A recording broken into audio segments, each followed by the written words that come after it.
Greetings, everyone, and welcome to Virtual Connections with the Global Consortium of Entrepreneurship Centers. My name is Jeff Reed. I'm the director of the Georgetown University Entrepreneurship Initiative, and I'm proud to host this webinar series on behalf of GCEC. And today, we're going to hear from Paul Cheek of MIT, author of Disciplined Entrepreneurship, Startup Tactics. But first, a word about GCEC. If you are not familiar with our organization, we are the Global Consortium of Entrepreneurship Centers. We are people that run entrepreneurship education programs at universities from all over the world, and we just have a tremendous amount of benefits to offer to each other. We have webinars like this one, we have a LinkedIn group, newsletter, awards program, website with jobs and things like that. We have a Slack group.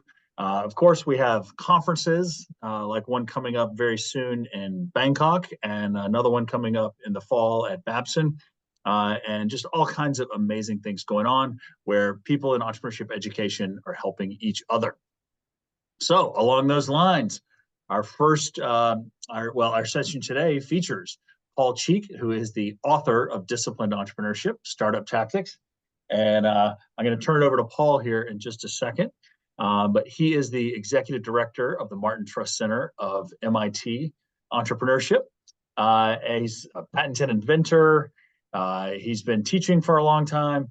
Just an amazing guy, an amazing book. I will, let's see here, pull down my screen share and just point out, it's a great book. You're going to hear more about it from Paul. We look forward to having a conversation with everyone here. We're going to have a chance for Q&A as we go forward. So with that, I'm happy to turn it over to you, Paul. Jeff, thank you so much. Holly, Nadine, thank you for pulling this all together. I'm super excited to be here with you all. Nigel, I see you're in the car. We're going to give you the wildest car ride you've had in a while. Look, one of the big questions that's been on my mind for the past 5-6 years is, what do we need to do to educate the entrepreneurs of tomorrow? What skills do they need to be prepared with? What mindset do they need to be prepared with if they are going to take what they learn in an educational setting and bring that out to the world? And that's what I've spent my time really focused on. And I want to share a little bit of that with you. This will all tie back together. It will tie back to the book, Jeff, absolutely. But also just thinking a little bit higher level of where students are and where they will need to be 5-10 years down the road. And this kind of plays off of the last virtual connection session with Mo Fong from Stanford too, right? With the role of artificial intelligence and what that means for the field of entrepreneurship, what that means for our students. And that's something that I kind of want to use as framing for this, right? Where will students need to be in the future with the power of the technology that they'll have in their hands? So let me jump in here. And please, look, if you're here with us live in the Zoom, please, if you have questions, throw them in the chat. You can throw them in the Q&A wherever. But I know we're going to have some time at the end for that. And I'd love to hear anything that's on your mind. I'd even say if you've got a pressing question based on what we're talking about, chime in. Don't feel like you can't. So when I think about entrepreneurship, when I think about all the students that I've worked with over the years, there's 3 things that I hear most often from those students. They come to me and they say, Paul, we need your help. We need your advice, whatever that might be. Those 3 things, they tend to center around building product. They always want to build their product and get that out to the market. That's first. Second is needing to find talent, right? Maybe if they're a business student, it's finding technical talent. If they're a technical person, finding a business co-founder. They want to find talent and build their team. Or they want to raise money. They want to go out and fundraise and get $1 million seed round, for example. These are the 3 things that when I looked across all the student interactions, all of the interactions I've had with entrepreneurs who I advise, these are the 3 things that they tend to come to me with first. And my response to them is almost always, well, why do you deserve $1 million, right? What traction do you have to justify that? Why would an investor say, yes, I'm going to make that investment in you today? They want to see a de-risked business, as does somebody you're trying to recruit onto your team when you're looking for talent, right? So what traction do you have and how can I help you? How can I help you get that traction to make this process easier for you so you can take your business from where it is today and get it to the next stage of growth? So when I think about this, this is from all the classes that we teach at MIT. So we teach over 20 courses every semester. What I'm going to share with you today does relate if you are teaching classes, but where it actually came from was from workshops, ad hoc advising meetings, that if you don't currently have a curriculum that you teach, or you don't have courses that you teach in your entrepreneurship center, that's quite all right. This stuff really does apply. But when we looked at our course portfolio, it felt like there was something missing. We looked at our course portfolio and we said, when we go through this, we have courses that teach foundational skills, functional skills, that look at specific industries, and that put students in companies to go and explore the entrepreneurial skills they need. But it was in the foundational class that I actually discovered this gap. This gap was around students not knowing how to put their new ideas, their really comprehensive business plans out into the world. And it was the new enterprises class, which has been taught for many years, where this discovery first came about. In school, there's a lot of instruction, right? Instructions, and you just follow instructions endlessly. And then out in the real world, we send our students out once they graduate, once they come through our center and they go on to build their companies, to create their own careers. They try things, they fail, they learn, and they refine. But what it felt like was there was something missing that was somewhat in between. I think about my class and there's a lot of instruction. Where do we sit? And we wanted to create something that was kind of in the middle of these two, that allows them to have some level of instruction, to try things, to fail, to learn and refine, but to make sure that instruction is provided, because our role is as educators, right? That is who we are in our center. At the Trust Center at MIT, our role is to teach entrepreneurship. We have a wonderful journey that does combine both curriculum and extracurricular activities. So the question is how do we bridge that gap? How do we bridge the gap between courses, between coursework theory and the rest of what they will go on to do afterwards through our extracurricular programs like Delta V, which is our big startup accelerator? For us, we knew it had to be somewhere in the middle: instruction and experimentation. Instruction and experimentation. For a very long time, we've done a great job, I believe, of helping entrepreneurs go from a technology or an idea that they have, a problem they see around the world, to turn that into a business plan. And that's through disciplined entrepreneurship, which many of you may be familiar with. And that's a structured process, 24 steps to go from idea to business plan. I had a lot of students come to me and they had just phenomenal business plans. And I don't mean a 30-page Word document business plan. What I mean is a strategy on how to take their idea and put it out into the world. They knew what to do and why to do it. And, when they came to me, they said, Paul, how do we run the first marketing campaign? How do we set our goals? How do we go and fundraise?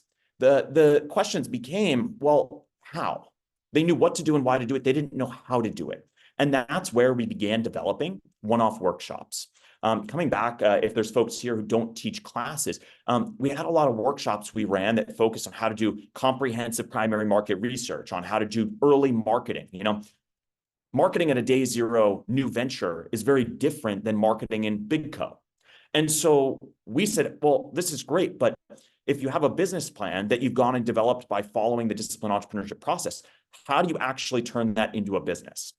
We've seen a lot of students come through and they've been phenomenally successful. There's a new report that's just come out that I would refer you to. It's a 10-year longitudinal study that I hope we'll share more about actually either after this call or at the GCEC conference. But it shows that it does help students get there. It shows that those individuals have been wildly successful. Question becomes, how do we increase their level of success? How do we increase the odds of success further? And that's where this question of how to turn that business plan into a business comes into play. The students have these wonderful strategies, these plans, but the how still remains.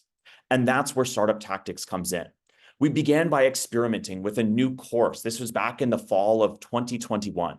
We couldn't get a new course number. We actually wound up making a separate section of an existing course to test out new material.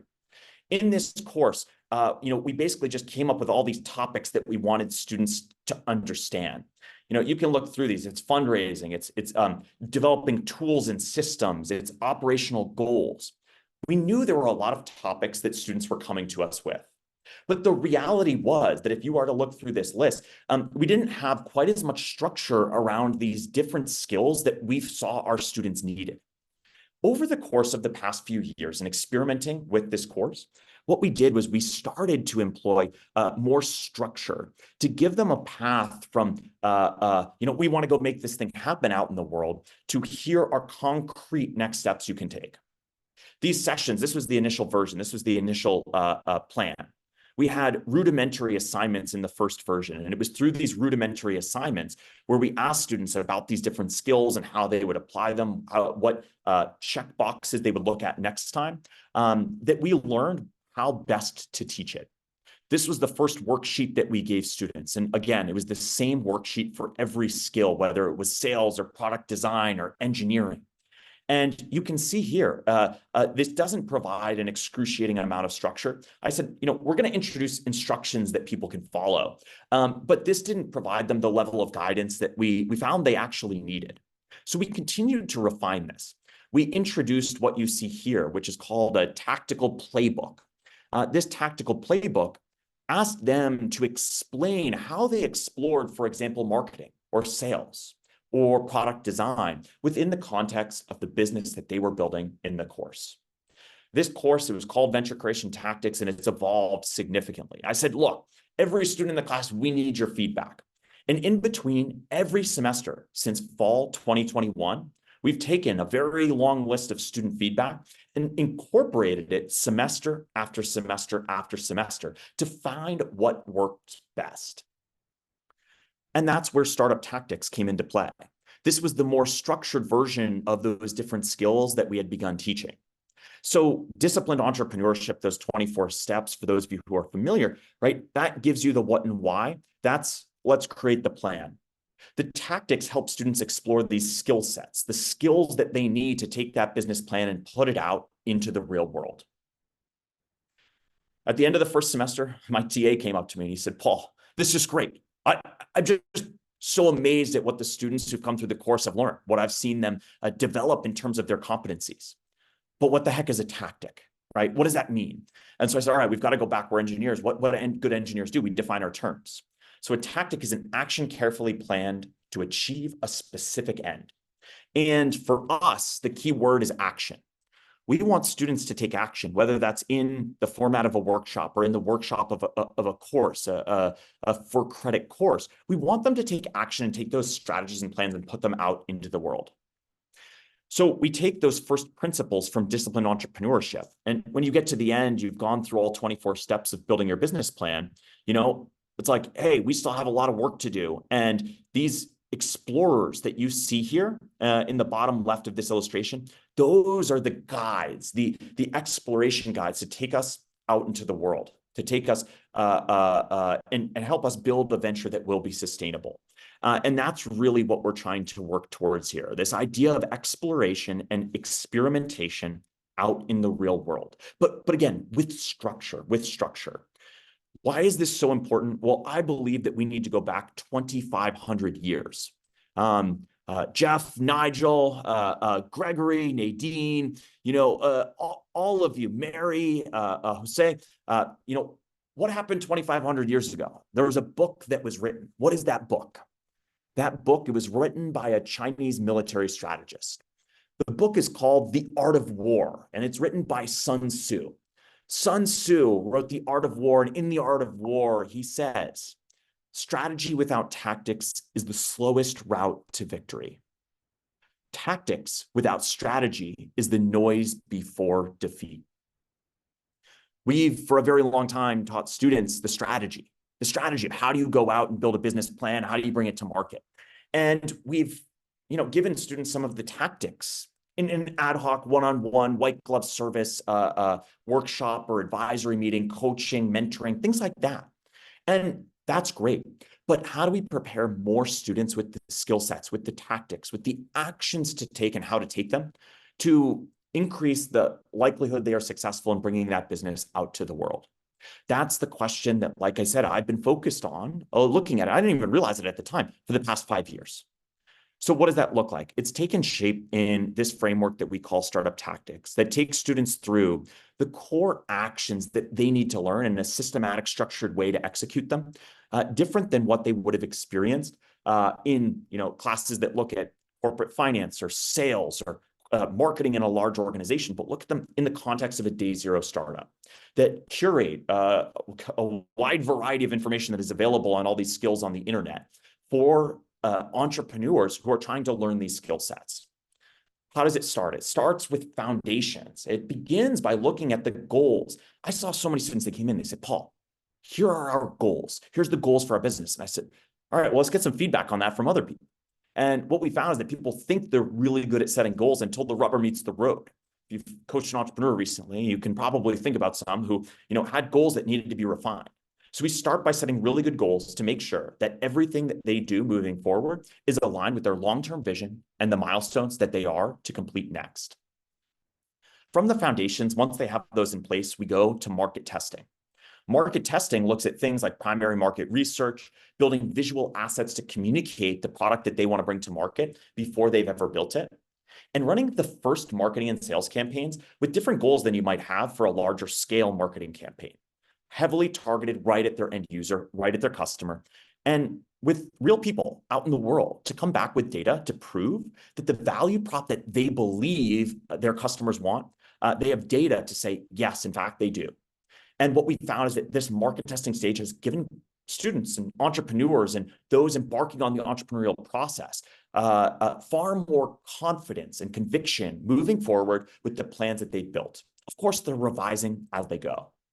And I say to entrepreneurs who go through this process, I say, okay, you've got great goals. You go out, you do some market testing. I want you to come back with a line of customers waiting down the street to use your product, even though you haven't built it yet. How can we achieve that? We truly can. By employing these tactics, you can get a list of customers without the distraction of building a product that we're not entirely sure they want yet. Once we have that line of customers waiting down the street, we can migrate. We can migrate into product development. That's doing the roadmap, that's doing some early product design, doing some early user testing before we go into engineering. And I say engineering, but what I really mean is constructing their minimum viable product, constructing it. And that might be with no-code tools, low-code tools. It might be with no technology at all. When we think about if they're building hardware, what's the simplest possible thing they can engineer, right? And that doesn't necessarily mean writing code. From market testing, entrepreneurs come back with customers. From product development, these tactics, they come back with product. Once they have that, they've got some proof points, they've got some traction, and they're prepared to do what they had come to me originally asking for: help, not just building the product, but raising money, building a team. Because they have proof points, they have traction, and that's where we go to resource acquisition. When we get to resource acquisition, they're thinking about things like incorporation. What are the considerations there? How can they address that? Finance, building out the financial model for the next 5 years of their business to show a path to success. A pitch deck, right? Building, I call it a pitch deck, but what I'm really actually talking about here is not just slides. I'm talking about the story that gets people engaged in it so they can see the vision of where they're ultimately going. How do they extract emotions from their audience, whether that's an investor at a demo day, with potential new recruits onto their team, whoever it might be. And they can use that pitch deck. They can use that financial model to go into the 14th tactic, and that's fundraising. They want to go raise that $1 million seed round. Great. Now they have a story, they have customers, they have product, they have traction to de-risk this as an opportunity. And lastly, hiring. Once they've got some money in the bank, how do they hire?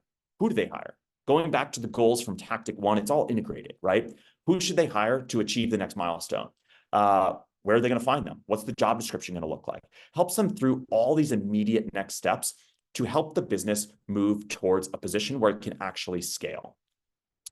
This is the process, and it's the process that helps entrepreneurs learn not just founder-led sales, right? We talk about founder-led sales a lot, but my big belief is that we need founder-led everything. If we're going to help entrepreneurs learn the skills that they need to get to the point of traction where then they can go and acquire more resources to fuel the business, they need to know a little bit in every functional area. They're not going to hire a VP of recruiting or a head of sales or a product manager tomorrow. They need to know a little bit in terms of the skills in each of these functional areas to get the business off the ground, to turn that business plan into something that has some legs so that they can go and further recruit people onto the team. So how do we help entrepreneurs, those of us who run entrepreneurships, how do we help entrepreneurs to gain these skill sets they need in a structured fashion, whether that's through one-off workshops, whether that's through a full course that goes through all of them. I want to make sure they're best prepared for the future, for what they're going to need to do. Coming back to it, right? If they have artificial intelligence to help them with some of the business planning, to help them figure out that business strategy, they have to execute. That's where humans come into the loop here in the entrepreneurial process. How do they execute? And do they have the skill sets to do so? Thinking 5, 10 years down the road, these are some of the skill sets that are going to be really important, in my belief, for entrepreneurs to be prepared with to go out to market. And, they might be an expert in engineering or an expert in sales or an expert in graphic design, but they need to know each of these other functional areas, not to be experts, but just enough to be dangerous. And I want everybody to think about it as if they're scientists. I don't know. Do we have any scientists here? Anybody who might have a lab coat? Matt, oh, amazing. I'm glad. Matt, do you have a lab coat? Do you own a lab coat? I do. Yeah? Yeah. I can't see you. I don't know if are you wearing it right now? No, I am not a scientist. I'm not a scientist anymore, but I used to be. Oh, not anymore. Well, if you still have that lab coat, break it out of the closet. All right. And everybody else here, I hope you'll go get yourselves a lab coat. Look, all I want us to do is think about how we can approach the entrepreneurial process, approach these skills, not from let's just go learn them for learning's sake. Let's just go learn marketing. Let's learn them in the context of an early stage startup, employing the scientific method. The scientific method, Matt, right? It's a really powerful thing. If we can employ each of these skills with the scientific method, looking at what are our hypotheses? What are the hypotheses in our business plan and in our business strategy? What are the variables? What is the experiment that we're going to run? Running an experiment, and then looking at the results, looking at the data to make our next decision moving forward, then we are going to prepare some very powerful entrepreneurs, and that's what really excites me. How do we combine the skills with the exploration and the experimentation? How do we create that environment in which they can get some instruction, they can try things, they can fail, they can learn, they can get guidance, and then they can refine it once again. This is the environment that I really want to create for entrepreneurs. And entrepreneurs, kind of across the spectrum, how do we put them in a position to go and experiment? So how does this all take shape? Yes, we've been experimenting on this class. We're in a really good place now, to the point where the book is now out. The book walks through each chapter as one of these tactics. And accompanying the book is a whole suite of educator materials, teaching materials. There's, the intro reading from the book, the chapter. There's a quiz to kind of get students thinking and trying to wrap their heads around it. There are recorded videos for many of these tactics that are available online, and slides from our class that we've just opened up for folks to download.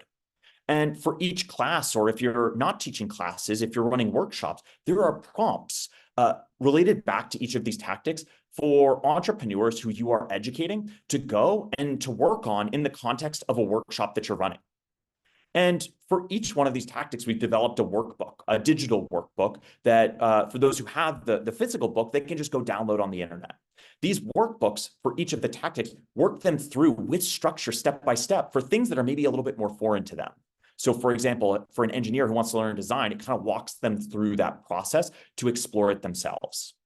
And ultimately, for every tactic, there's an assignment for students to showcase the work that they've done. My big belief is that I don't really want a bunch of students going out. I don't want them spending all their time creating slides, homework assignment slides. I want them going and trying things out in the real world with real people and summarizing that very briefly, grabbing screenshots of experiments they've run on the internet and dropping that into slides so that they can do some show and tell. I believe seeing is totally believing, right? If they can come in and show what they've done, what they've developed, then they can get the feedback, the critique that they might need to take it to the next level. In the book, you'll find a whole variety of examples of students who've gone through this. Madeline and Anisha from a company called Livy, you'll find them in the book. They're non-technical, and they've done a phenomenal job building a wait list of over 1,800 women for their product. They're helping women connect in small groups to make friends in new cities. Before they'd built anything, they had a massive waiting list to help build confidence and conviction to go actually build the product. And folks like Camilo Fosco, he's a PhD student who started a company called Memorable AI. he came in and started learning these tactics after he'd already raised millions of dollars in funding, had a team of 20 or 30 people. And, in that scenario, he dramatically improved the business, improved conversion rates, built a hiring pipeline, went in and locked in 4 big brand name customers. These were the things that I saw them do with the material, and that's what I'm really excited about. I did want to share with you all, I mentioned, all of this material, the teaching materials are all online. And I've used these personally in my course. I've used them in one-off workshops. I've used them in ad hoc advising meetings where a student comes to me, an entrepreneur comes to me who I'm advising and says, Paul, can you help me with the first marketing campaign? I say, all right, here's the workbook. Go do the workbook and then come back to me and we'll discuss what you found, discuss what you did. And all of this, is now available. It's all online. We've got tons of people teaching it all around the world. And I'm really excited to share it with you. I wanted to share this. It's all on startuptactics.net. That's the workbooks, the slides, the assignments, everything's on there, and you all can go grab it and make productive use of it. I really want to empower the next generation of innovation-driven entrepreneurs with the skill sets that they need, knowing that the technology and tools they have available to them, they are changing. If I were to leave you with one key takeaway from this session here, and then Jeff, I'll pass it back to you. If I were to leave you all with one key takeaway, it's that, the field of entrepreneurship is changing. It's changing rapidly. We've got more people who want to be entrepreneurs, which is so good for society. We're going to see a massive shift, and that is in their capabilities to build business plans really quickly. High quality business plans. Those are going to become universal. Everybody who has access to the internet will have high quality business plans. And so I believe that a lot of our focus as folks running entrepreneurship centers, helping entrepreneurs, it's going to need to be around the skills that they develop. That's where I believe we need to be going. And I'm just so excited to see what that means, not just for the future of entrepreneurship, but for the future of our world around us, right? And our ability to address the fundamental challenges that we all have in society. So I'm so excited to share this with you. I want to hear some of your questions. Jeff, I'm going to pass it back to you. We can talk through any questions that might have come up. Thank you so much, Paul. That was amazing. Your enthusiasm and the way you describe the book is really infectious, and I've been enjoying reading the book, but hearing you talk about it is even better. So thanks for doing this here. I should say that, Jeff, I don't think the audio, I was going to try and record the audio book, and how much fun would that be? But I haven't listened to the audio version yet. I just got my copy of the audio version. I'm going to have to go and listen to it. I hope it lives up to the hype. I'm sure it's great too. And thanks for sharing all the materials online. I hope our audience isn't reading that now, because we want to engage with you. As Holly mentioned in the chat, we do welcome any of our audience members to start putting questions in the chat. But while we're doing that, I do have a few that I'd like to lead off with. One question I'll ask, in the recent article from MIT, you mentioned PEMDAS, PEMDAS. What does this mean in relation to startup tactics? I love that, Jeff. Yeah, PEMDAS, right? And it has different acronyms around the world depending on the context, but PEMDAS, right? It's the order of operations in math. When you're solving a math equation, PEMDAS, parentheses, exponents, multiplication, etc., right? It's if we want to get the right output, the right answer, we have to go through the right order of operations. And, this is one element of what we talk about entrepreneurial math a lot. There's a number of elements of entrepreneurial math. One of them is this PEMDAS, it's the order of operations. And, when we go through the tactics, right? And I got the poster here on the wall, we start with the foundations, we go to market testing, we go to product development, we go to resource acquisition. These tactics, they're learned and they're explored in sequential order, but they're executed executed in harmony, right? There's an order of operations here that increases the odds of success for entrepreneurs, and that's not going and building the product first. We're going to overinvest and we're likely going to build the wrong thing. And so this order of operations that's presented in the book and in the framework and in the teaching materials I shared with you all, I believe that order of operations to be really important. And I think that's the thing that, when I see a lot of folks go and try to learn things about these entrepreneurial skill sets, about entrepreneurial sales, entrepreneurial marketing, entrepreneurial product design, you go find some tutorial on the internet or some online course on just that. I think that alone in isolation has the potential to set entrepreneurs up for decreased odds of success, because that might not be the right first thing to do. And so, look, there's a lot of stuff in the book. A lot of it is just pulled from other places. It's curated in an order of operations that helps entrepreneurs to prioritize. And I think that's one of the hardest things as an entrepreneur, is to prioritize and to look at the to-do list every day and not just add things to it, right? It's to figure out what should we do and when, right? And I don't know. I think that's the case for everybody under the sun. No, I think you've done a great job of describing that here, and not just explaining it, but then giving the tactics on how to achieve it. I can absolutely relate to one of your early comments today about how so many students show up with an idea and they start asking how to raise money. Right, that's pretty common for us, and we know that's not the right stage or the right sequence. But I love the way you've literally created a roadmap here for what they need to do in what kind of order. So thanks for that. So my next question is, what excites you most about what you've seen from students and the way they interact with the tactics material? Yeah, look, Jeff, that's a great question. I get so much excitement just seeing students go and do real things in the real world and then see the results. I see the increased confidence. That's the thing that excites me most, is their level of confidence by putting it out into the world. A lot of students come in and they come in with their business, which they think is like the end all be all. It's the best thing under the sun. I'm sure you've seen that before. They think they're one business they're working on right now. I've been there as an entrepreneur. If we look around this Zoom, I'm sure many other folks, a student comes in, they think this is the thing. This is the idea. They fall in love with it. And one of the things that I believe is that, I say the primary goal is for them to learn the skills.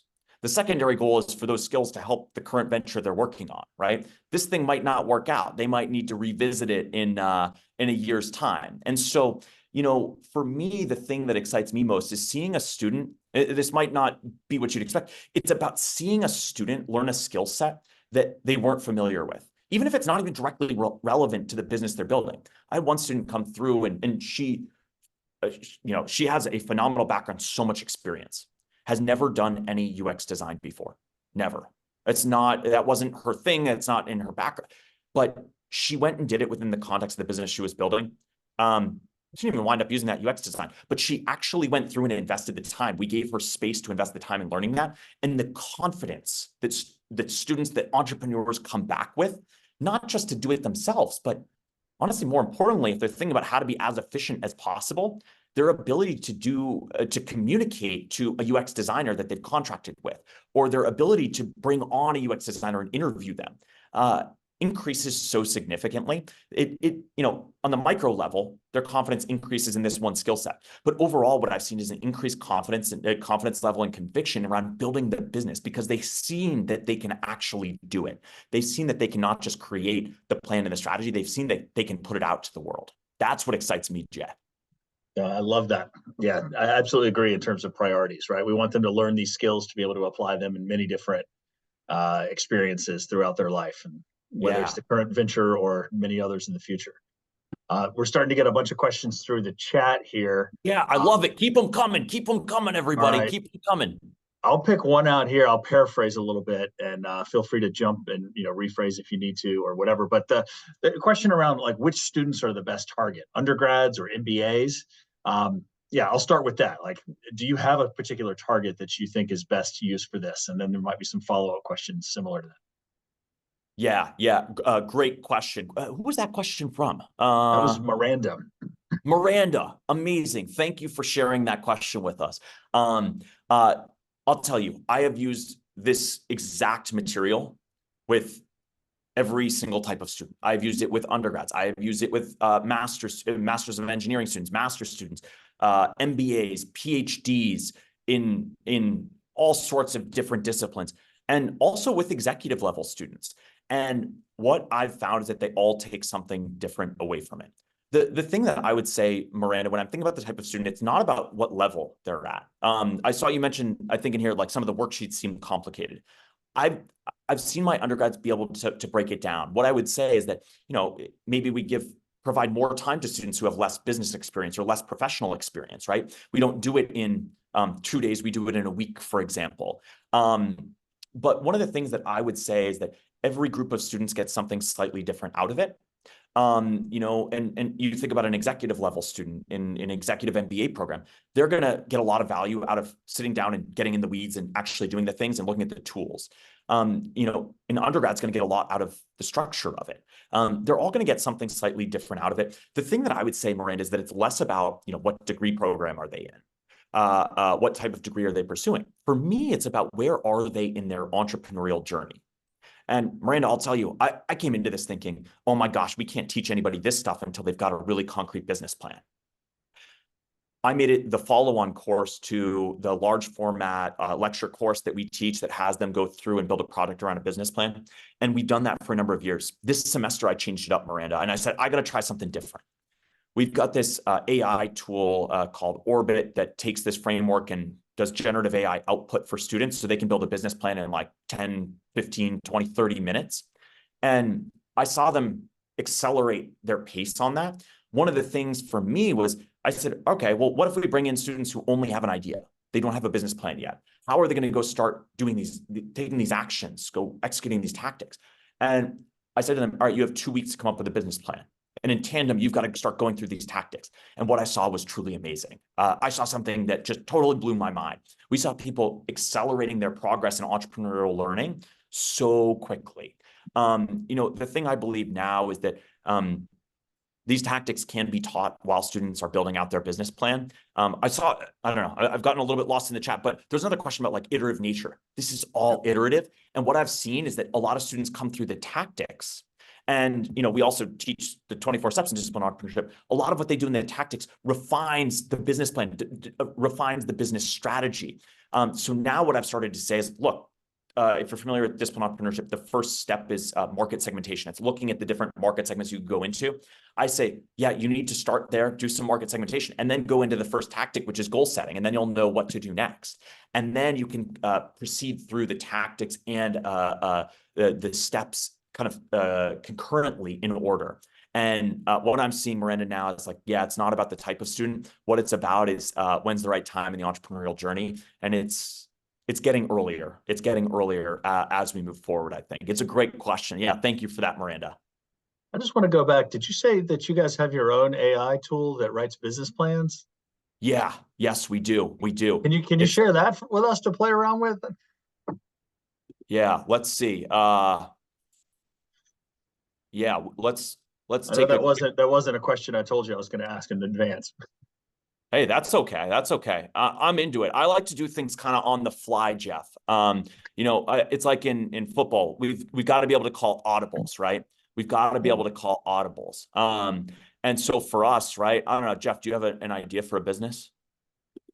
Yeah. How can? Let's see. Is this what we're doing now? We're playing a little improv game. Yeah, let's play improv. Let's play improv. Right. Jeff, if you were to leave your job tomorrow, don't worry, I won't tell anybody. What company would you start? Oh, I would start a company that builds entrepreneurship centers. All right. The only thing I know. Yeah. Cool. So we can start there, a company that builds entrepreneurship center. So we go in, we got discipline entrepreneurship, we got startup tactics. We'll start here, right? And you've got your 24 steps, of course, beginning with market segmentation. We'll go in and we'll see. And I hope the internet is good to me here and doesn't put me on the spot here. All right, cool. So now what you see is we're building out the market segmentation for your new business in a matter of seconds. And you know what's happening here is it's going through the structure of the discipline entrepreneurship framework, the literal worksheets that we use in class. This is an assignment that we used to give students a week to do. And Jeff, I had to make a decision here. I had to say, all right, well, are we going to cannibalize every assignment in the course? And you betcha. If it's going to push the field of entrepreneurship forward, you betcha. So we built this out. And now look, we've got all these different market segments that I'm sure make a lot of sense to you. They make a lot of sense to me, right? Oh, yeah. And somebody going to build this business, right? You think about it, it's like university students, early stage entrepreneurs, corporate innovators, local small business, right? You think about these different market segments and all the research you'd have to do to figure out their urgency of need, right? The willingness to change, the frequency of buying, size of the market, estimated value of it. To have all of this at our fingertips in an instant, super powerful. And that's why I believe that these tactics are becoming more and more important, because now we got to take that and go put it out into the world. That was amazing. I actually got chills watching that happen. Um, so is that available for us to use, or do we have to? It's new. We've been piloting it. I All right. piloted it this semester in class. All right. Crazy, Jeff. Crazy. It's Cool. coming All right. soon. Coming soon, Jeff. All right. We want you to share more about this as it builds out. Yeah, So yeah, definitely. this maybe flows into a question that came through in the chat here, and from Michael Meeks. Using your crystal ball, share your view of where entrepreneurship education will be in 5 years. Oh, that's definitely plays in. This is like directly related. And I've been talking about this a lot. I've been talking about it a lot. I really do believe that entrepreneurship education, I get a lot of students who come through and they say, Paul, like we want to skip the large format class we do. That's the first principles and fundamentals. Say, I want to skip that class. I'm going to go straight to the tactics class. And for the longest time, I was very hesitant. And I ran a test with a couple students. I had them do the first principles and fundamentals. They didn't quite get it. I said, all right, take that class and then take the tactics class. I'm seeing a lot of students skip over the fundamentals, the first principles, and they try to go straight to the action. And I think everybody here, we all know from working with so many entrepreneurs that that doesn't necessarily set you up for success. I think that we are most certainly going to continue to teach the first principles, the fundamentals, the theory, the practice. I think the tactics are going to become more important. I think what we're going to see is we're going to see people kind of like we just did, Jeff, building these plans, these strategies, identifying opportunities, and having a clear path to market much faster. I think students, entrepreneurs, whoever it is, I think they are going to be building business plans in an instant. They're going to be rapidly testing them. And my belief is that we have a great reprioritization coming for entrepreneurship education. And that is, if they have the plans, they have the strategies, and they're all high quality, right? It's not a question of the quality of the plan anymore. It's about three things. It's about, of course, it's always about primary market research, talking to the customer. I think that becomes something that we teach much earlier on. I think that's not only something we teach earlier on, I think it's the first thing that students go out and do. They have the plan, all right, we're going to primary market research much more quickly. I think the second thing is the leadership. I think, with these wonderful plans, it's like entrepreneurs need to be able to lead others to get behind them, to go out and try and tackle this vision, to be able to go and execute the plan. So first is primary market research earlier on in the process is like the first thing they do, leadership. And then third, it's understanding these skills, learning these skills. Us as educators, giving entrepreneurs and students a really structured education into how to apply these skills. I love that. All right. This is getting really deep here. I love it. Okay, let's see. How are you seeing educators use these materials? And then, for those who've never used the first book, Disciplined Entrepreneurship, and then maybe those who have used absolutely. I'm seeing people use it in all sorts of different ways. Everybody who's gone in and downloaded, I've emailed them to say, hey, can you tell me more? Like, what are you thinking? How are you going to drop this in? Folks all around the world. The first one that that really surprised me was in Copenhagen, Denmark. It was, all right, we're going to do the 24 steps in a week. And then we're just going to spend the rest of the 3-month program doing tactics and see what happens. Very, very interesting. I'm still waiting on more and more of the results, but the early indications are that was very, very successful. I'm hearing other people do them in tandem. I've tried that a little bit myself as well. Very, very interesting, and a very interesting way of going about it that I'm actually a big fan of, and I'm very bullish on that, doing them concurrently in tandem. Because again, this is all iterative, right? It's all iterative. And, like I said, I began this experiment years ago by doing one, then the other. And I think, that can work, and it does work. We've seen great output, but I think that will change in the future. I think that will certainly change. I will also say, we work with a lot of schools that don't teach classes, or a lot of entrepreneurship centers that don't teach classes. So what I'm seeing is people do kind of like workshop series, where each workshop is one of these tactics, so that students can kind of pick and choose, which I'll say I really like, because in the class, we cover every tactic. Not every student needs every tactic. Some of them are really, really good in one area, which they should be if they have some expertise somewhere. So I like the idea of workshops. And you know, the other thing I said was, you know, saying to a one-off ad hoc advising, hey, go do this workbook and come back to me, show me the results, and then we'll talk through that. And you come to me with questions so that our conversation, our dialogue is higher quality, higher output than, you know, how do I think about sales, right?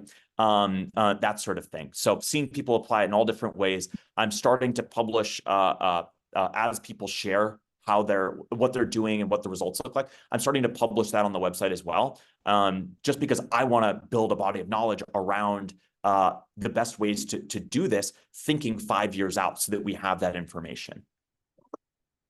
It's great. So do you have maybe a handful of takeaways, 3 or 4 or 5 things? I mean, I've gotten a lot, I'm taking a lot of notes here already, but maybe summarize a few things that, you know, might be actionable for attendees on this conference. Like what can they do in the short run to try to implement this at their institution? Yeah, absolutely. You know, a few key takeaways. One, entrepreneurship is changing. Entrepreneurship is changing. I've seen it as an entrepreneur myself. I've seen it with all the entrepreneurs I advise, all the students in my class. Entrepreneurship is changing, and we need to be prepared as educators to make sure that we are, you know, at the cutting edge, looking at the next frontier of what entrepreneurship education looks like. The second key takeaway that I would leave you all with is that you know, we want to teach the entrepreneurial mindset, the skill set, the community mode of operating. The skill set is something that I think, you know, if you're an entrepreneurship center within an academic institution, right? Theory is always going to be a priority. Practice is going to be a priority. I think there's a third tier, and that third tier is tactics. And I think that has a place. The question is, where do we implement that within your entrepreneurship center? Is that in a class? Is that in workshops? Is that in some other format? Is that in a program or otherwise? You know, these tactics are really, really important. And third, look, like, you know, we have all this stuff, we put it out to the world because we want, you know, others to be able to benefit from it. I care mostly about just creating more entrepreneurs, more well-equipped entrepreneurs to not just dream up wonderful ideas and not to fall in love with the idea, but to have a real impact in the world. That's what gets me going. You know, at our demo day for our big startup accelerator last year, you know, I was sitting there and I was looking at it. I got the goosebumps up my arm, right? Because I saw this research, this technology, this science that a team was developing and deploying and putting out to the world. And what I care most about is that they actually get it out to the world. I think the skills are going to be what helps with that. Doesn't matter if it's through startup tactics and discipline entrepreneurship. What it matters is that we as educators, as folks running entrepreneurship centers, running programs within entrepreneurship centers, are equipping students not just with the, you know, oh, random here, I'll give you this, or here, but it's that we provide them some structure. I believe that we all as humans, all of us, we thrive in structure, right? And you think about a job in corporate America, there's a lot of structure. There's organization level goals, there's 9 to 5, there's performance reviews, right? Startups and new ventures, whether that's creating a new business from scratch or within an existing organization, there's a lack of structure. We need to be providing that structure. So whatever form that takes, or whatever medium that's through, it doesn't matter. What I care most about is that we provide that structure to our entrepreneurs. And, you know, do you have any, how are you going to measure the success of this book or this platform? Do you have a metric in mind, or some way you're going to know if you're successful here? Yes, and more to come on this, Jeff. But the research report I mentioned that we just put out, right? It looks longitudinally at the individuals who've come through our Delta V Startup Accelerator over the course of the past 10 years. You know, there's a lot of metrics that we look at, right? All right, what % are still in business? Still in business or have been acquired? 69%. We are super excited about that, right? They've raised $1 billion. We're super excited about that. But the metric that really gets me going, the metric that, you know, I think about our last team strategic offsite. What's the number that we kind of started the day with, thinking about how do we move the needle on this? It's not what the startups that come through do. For us, it's about educating the individual, the entrepreneur, right? We are educators. It shouldn't be about just helping startups raise capital, for us anyway. And that's different at every entrepreneurship center, of course. But, you know, we think about how do we educate the individual? The metric we look at is what do the individuals who came through do over the course of their career? So looking not just at the startups, but looking at every individual, what do they go on to do? Those individuals have gone on to start 130 additional companies. Those companies raised not $1 billion, but $2 billion.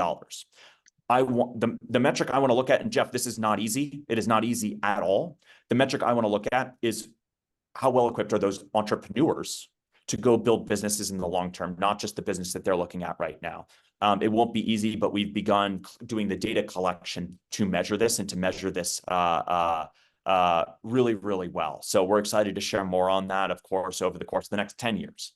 That'll be great. Yeah, when you guys build an AI model that will measure that, I want to use that too. Me too. Yeah, exactly. That's something to strive for. Yeah, this is so great, Paul. Thank you so much for what you've created here, for sharing it with us today, and for your willingness to continue. I can't wait to download some of these materials and start running through this a little more frequently, a little and deeper. And please do Jeff, and look, it's not perfect. It's not perfect. It's a work in progress. Any feedback, send it my way. Awesome. All right, and thanks everybody for being a part of this. Before we close out, I want to welcome the leader of GCEC. By the way, I think we need to get the Orbit platform to create a business plan for how to create a network of entrepreneur center directors, right? You took the words out of my mouth, Jeff. All right. Taking notes. Turn it over to Holly Diarman. Holly, over to you to close us out here. Thanks again, Paul.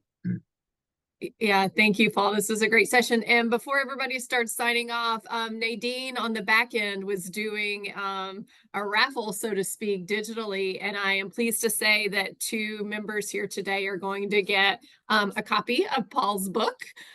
We have several in the GCEC office, and it's going to be Cameron Ford and Amy Lanane. So I will be contacting you to get your mailing address, and I'll send you these books, and you can start using them whether you're inside the classroom or outside the classroom. Sounds like it'll be very useful. But so thank you all for being here. Just a reminder, we do have online collaboration via Slack. The way I'm running this is you kind of have to reach out to me to get invited. I haven't opened it up fully to the masses yet, but if you would like to join our Slack community and join the conversation, reach out to me on my email and I'll get you set up. What's the next slide? And always at the end of these, plugging our conference. So you might have noticed on your email, the registration and call for proposals for the 2024 conference at Babson College are open. You can now think of wonderful topics, relevant topics that you would like to show your expertise on, and just like Paul did today, and you can submit them to our online portal and hopefully get invited to speak or do a panel at the Babson conference. It is in November, the 14th through the 16th. The deadline to submit your breakout session is July 19th, so get started on those. You have about a month and a half to get those topics in. And award season at the GCEC will likely launch next week, and we're going to run that June through August for those of you who want to apply for one of our awards. I don't have a slide on this, but before we go, I did want to say there's several GCEC community members attending the Global Entrepreneurship Congress in Puerto Rico in July. So I just wanted to do a plug while you're here. If you're planning to go, let me know and I can connect you to a few folks. But that's put on by the Global Entrepreneurship Network, and we're kind of a promo partner with them. So definitely check that out. So that's the other conference I wanted to put on your radar. And then we'll convene next Friday, June 7th. Deborah Wallen, who's on the call today, and Michelle Bernier will be talking about the 2024 conference. So if you're thinking, how does my topic fit into the conference? What are the logistics? What's happening? They're going to go through all of that next Friday, June 7th at noon Central Time.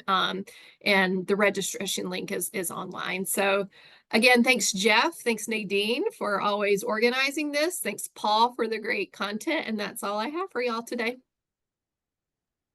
Thanks, everybody. Thanks, everybody. See you next time.